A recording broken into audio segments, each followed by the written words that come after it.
Hi everyone, and welcome to your weekly woo. This week we pulled wasp, and it came out with a friend, antelope. Our flower, our plant ally, is burdock. Its keyword is tenacity. And for the second week in a row, I believe, our crystal is rose quartz. Whenever we pull rose quartz, it is a signal to look at what you need to forgive, where you need to find compassion, where your heart may be broken from the past, disappointment from the past, and it points us to releasing it so that we can refill our hearts, right? Our hearts break over and over again. Each time we allow this to happen, we're actually opening our ability to love more. It's through that pain that we increase our ability to accept ourselves and others. This was something that I found so conflicting about human life until I just finally accepted it, to stop fighting the inevitability that we will be disappointed and we will hurt and we will be hurt, and instead to accept it as a kind of initiation, as this boot camp that we call Earth, that it forces us to expand our soul's ability to maintain a higher perspective, to endure. And this is where tenacity comes in. Burdock is such a wonderful plant. It survives in harsh terrain. Tenacity is its key word because it has these burrs. Cocklebur is one of its other names, as well as gobo root. The root is delicious and fortifying, a grounding, delicious, dense, nutritious vegetable to eat. But the leaves are rough, and there's these burrs on it that stick to whatever it comes into contact with, right? That tenacity to hold on, to persevere, even when you've been hurt and disappointed. And then here we have wasp spirit coming in to reaffirm this message. Wasp spirit, keywords in this deck. Sometimes life stings. And this talks about, we think we have a plan. We think that we know what's best for ourselves, even for the other people in our life. But then infinite spirit, great creator, God, whatever you want to call it, often comes in and shows us that our way is not the best, and that there's another path that would be even better for us.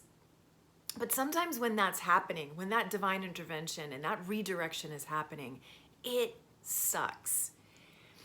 Especially when we don't have a spiritual practice that is allowing us to surrender each day, right? Back to this heart healing.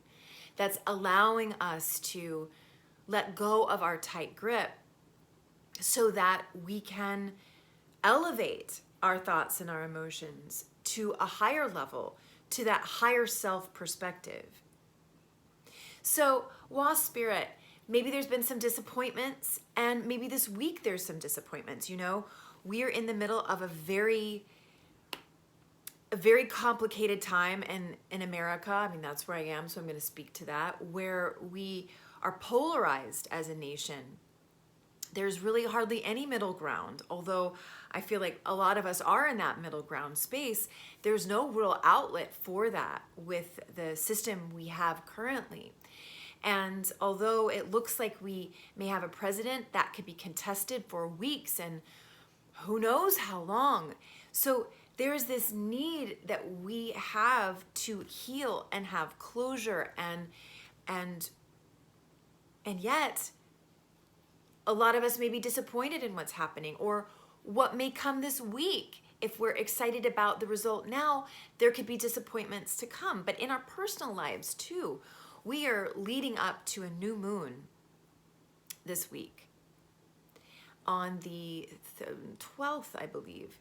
And no, it's actually, Mars goes direct first on the 13th, and then we have a new moon on the 14th. Now, this week, that means that we are in that dark moon phase, you guys, that I talk about so often in these videos, which is before we lead up to a new moon, which is that seed point of new beginnings. That week before it, specifically that 3 days before it, is this time to purge and let go and nourish and ground and heal and forgive and take a fearless moral inventory of where we are holding on to pain. And that's what WASP talks about. WASP here says, stop telling the same story of being a victim to circumstances and find your sovereignty. It's interesting, I'm here in Georgia working, and the balcony that I have, there are so many wasps and hornets that are wanting to make their home on an umbrella that's there, and the difference between them and the bees is so interesting. And my own reaction to them has been so interesting. I sort of welcome the bees to come fly around me, but when a hornet comes, you know, my own horns come up. So there's this element of feeling opposed, feeling like you have to have your stinger out. This feeling of defensiveness, sharpness that's coming in. And I just want to encourage you guys, wherever you are, you know, with this past week and going into this week, to find your center where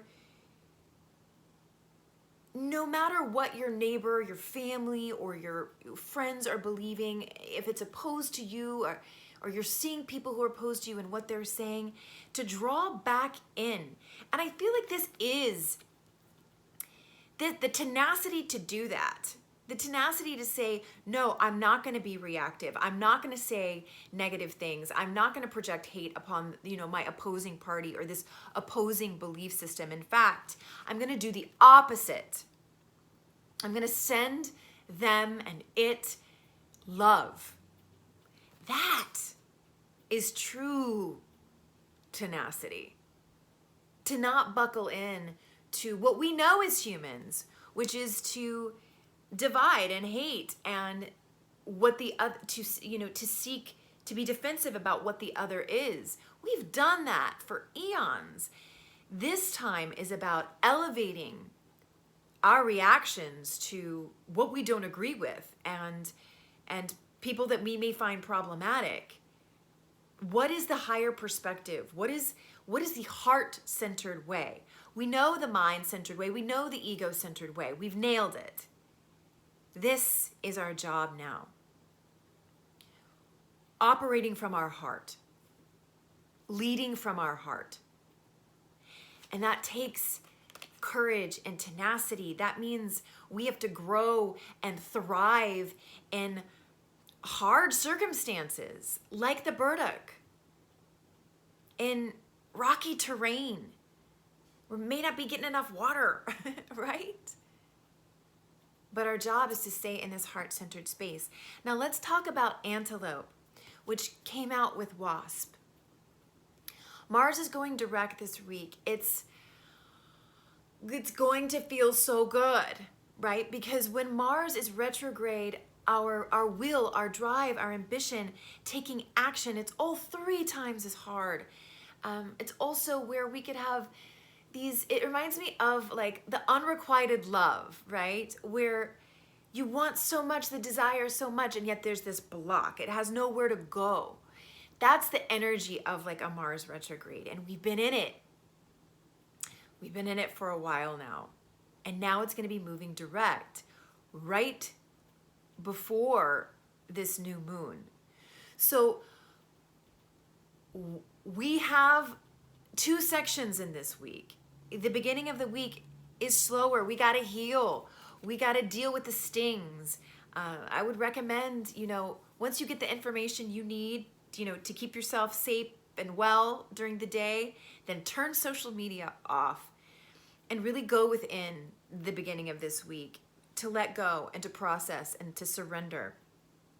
because the future is always going to be unknown. Like this wasp says, we may think we know how it's going to go or what's the best way, but that may not be how it turns out. And we have to be able to go with it and flow with it and not fall into despair or hatred or revenge. That's where tenacity comes in. But antelope is saying life is speeding up.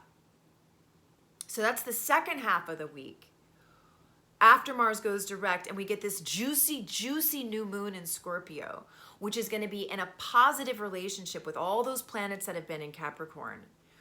We are going to have a real chance at some fabulous forward momentum, specifically in our careers, with money, with our long-term ambitions. We're going to have some flow.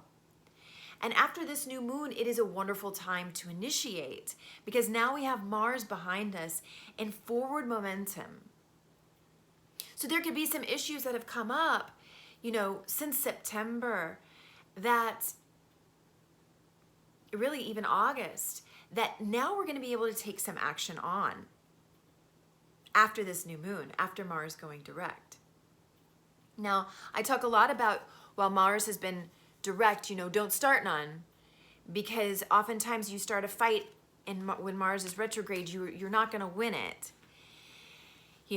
So that is still the case as Mars is going to be moving out of its shadow, which is a complicated jargon. So it's still really like all of this year and even into January, it's just not, there is no juice to aggression. Now, assertiveness is one thing, and I think that's what Antelope Spirit's really talking about. Where can you assert in your life those positive changes you want to make? But if it involves aggression and conflict, it's just not a good time for it. What it is a good time for as we lead into 2021 is this idea that we hear in 12 Step, which is a fearless and searching moral inventory, to really be so clear about what you value, where you want your life to go. And this even more specific, you guys, how do you want to feel? How do you want to feel in your life? How do you want to feel in your career? How do you want to feel in your love relationship? How do you want to feel in your friendships? How do you want to feel in your family? When you go to bed at night, how do you want to feel? This again is where this rose quartz heart healing comes in. Mars has brought up a lot of old anger for all of us. Now, that's personal, of our personal history, but it's also of the collective human consciousness. Anger about things that happened to our ancestors, things that, maybe even pre-recorded history stuff that's happened. And I'll go into that in the extended weekly woo this week. But it's time to now let that go. We process the anger, we look at it. We think to ourselves, okay, and really the truth is anger and fear are catalysts to move us back into our heart center. Because I don't know about you guys, but for me, when I'm at my most angry, it's usually because I prefer that sensation than the sensation of sadness that's under it, or the sensation of disappointment that's under it. And this is what WASP talks about. Go in, face the grief and the sadness, then the anger dissipates, and then you can move forward, right? And really focus on what you want and how you want to feel moving forward. So I hope you guys enjoy this weekly woo. There's the extended on Patreon, which I will link on both Instagram pages. Sending you guys so much love. Open that heart. Make those decisions from the heart. Bye, you guys.